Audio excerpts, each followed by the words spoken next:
Hi everyone and welcome to Coffee with Roelof. Hi everyone and welcome to Coffee with Roelof. Coffee with Roelof. Coffee with Roelof. Hi everyone and welcome to Coffee with Roelof. Today we're gonna do a scripted session. I'm gonna present to you a slideshow that I've prepared actually a while ago, but I've updated it and shortened it for this version that I'm presenting to you now. And the reason this came to fore was I've recently experienced Agile adoption at the organization that I'm currently at.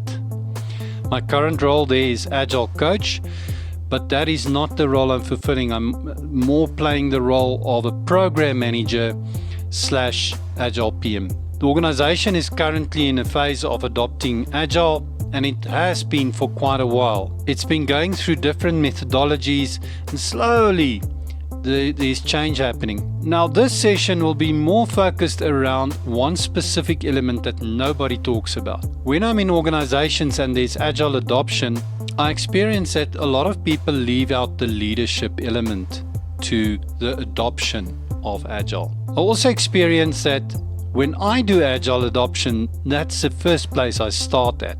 I start at leadership. The reason for that is quite important. To understand why it's important, you need to understand the world of the executive just a tiny bit, because it's way different from what people think. Executives have a very high risk appreciation in their jobs. The responsibility that comes with being an executive is massive. So to constantly focus around risk is vital and it's important. Now, if you're in a highly regulated environment where I've been working in the last 12, 13 years, having executives that are very aware of risk is not exceptional. Having executives that don't want to deal with risk is also not different from any other regulated organization. What is important is that you understand that risk is very important to them. So I'm going to just talk about leadership just quickly, just touch on it, and I'm going to go through a slide deck with that and you can follow me on the screen. First, I want to explain to you how traditional planning works, because that is kind of key to the adoption of Agile. You need to understand that there's oversight and then there's a plan that's executed in traditional project management. That normally needs a business case that is well prepared with a lot of analysis in it. That business case is often driven by an individual. The amount of analysis that needs to be executed in order to get a business case prepared and then to prepare a detailed plan, that's quite a lot. One of the reasons Agile is more important is you don't need that waste of time, because analysis to a large degree is difficult to gauge as to how much of it is a waste and how much of it is worthwhile. Often in projects later on, you always trigger some kind of change control when some of that analysis didn't pan out as expected. Now the big thing is with planning in the traditional way, you have those change controls, which also takes a lot of time. It takes a lot of persuasion, whether or not it's a sponsor of a project that you need to convince, or maybe the finance squad, which the sponsor have to go and convince. But there's always some convincing, and to convince someone means you need to put a lot of effort in preparing for change control. Then another thing about traditional projects is at scale, it is extremely complex. It can be insanely complex and slow, very slow. But here's the key to this, and that is what I want to focus on, is you've got oversight, which is normally headed by the sponsor as part of the steering committee, and then you've got the plan that's executed by the project manager. There's no bottoms-up planning yet. It is a plan that's like rock solid, and if you want to change it, you need a new rock, you need to make a new plan. So it's very complicated to change anything. Now, why is that important? Because in traditional project management, you've got 6 problems that you need to deal with from a leadership perspective. The first one is you've got this crack the whip leadership style. I've got the plan and you need to execute. There's no negotiation here. That's the plan. That's my agreement with the steering committee or whoever is the person that, or the board, or whoever is providing oversight. It's also the playground of individuals that manage. And I'm nasty, I say fake leadership, because if you think managing people is leadership, you're sadly mistaken. There's a difference between managing people and leadership. So traditional project management brings that managing of people in, and often leadership is fake. The other one is work is done with resources, not people. You can already hear the lingo. Resources. Do you have the resources? Not with people. So the people is just there to execute whatever plan you have. Also, narcissistic leaders, they tend to do very well in this environment, because this is where you can literally just nail the team, nail the people or the resources to get the work done. Very, very bad and negative, but it is definitely narcissistic leader friendly. Another problem that you have with it is there's a lot of talk and uninformed decisions based on fake reports and rake statuses. So traditional project management chases reporting. It chases rag statuses. Red, amber, green. The other problem that it's got is Keyman dependencies and its resource constraints. You always have those.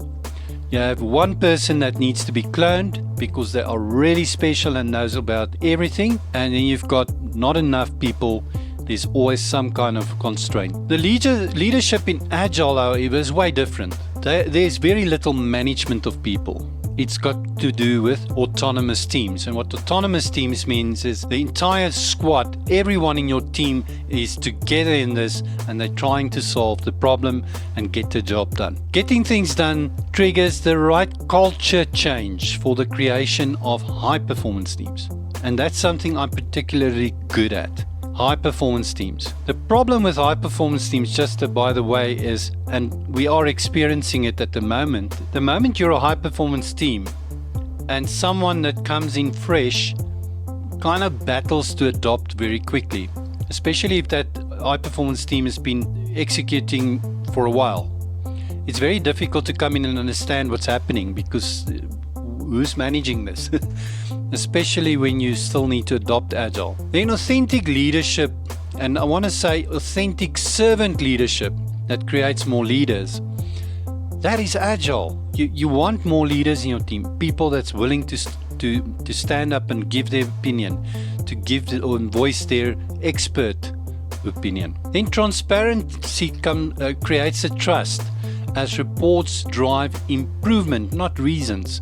And that's a vital difference between Agile and waterfall or traditional project management. Because often when project managers move into the Agile world, that's the first thing they struggle with, is the fact that, I see all this trouble now and it needs to be solved and saved.